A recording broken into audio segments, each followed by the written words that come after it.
L'assignatura de Teoria de Màquines i Mecanismes és una assignatura troncal. Els darrers quadrimestres el que es va veure és que la taxa d'alumnes que superaven l'examen de pràctiques era molt baix i, per tant, l'equip de professors va creure que s'havia de dur a terme una acció.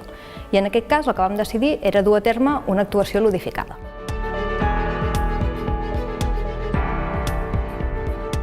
Aquesta proposta el que vol és comparar els resultats que obtenen els alumnes segons si han participat o no de la ludificació o si han treballat en un ambient tradicional.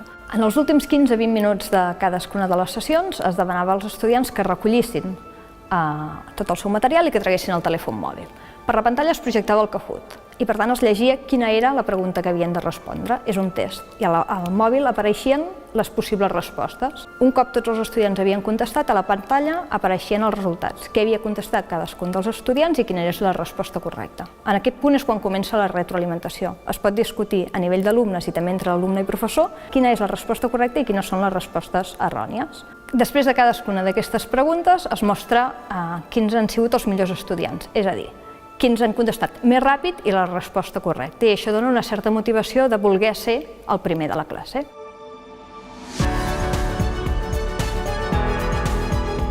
Els resultats ens han permès veure que hi ha una diferència significativa en la nota de l'examen de pràctiques entre els estudiants que han participat a la ludificació i els que no hi han participat. Per altra banda, un segon indicador el trobem amb una correlació entre la nota que treuen els estudiants amb el Kahoot, que treuen a classe, i la nota que després treuen en el seu examen. Per tant, el Kahoot es pot veure com un indicador de com de preparat està l'estudiant per després superar el seu examen. I finalment, amb una enquesta amb els estudiants s'ha pogut comprovar que s'ha millorat la relació entre el professorat i l'alumnat. Davant d'aquests resultats, tot sembla indicar que la ludificació i l'aplicació, en aquest cas de l'eina Kahoot, pot servir per fixar els coneixements que s'han vist a classe i millorar així l'aprenentatge d'aquestes pràctiques.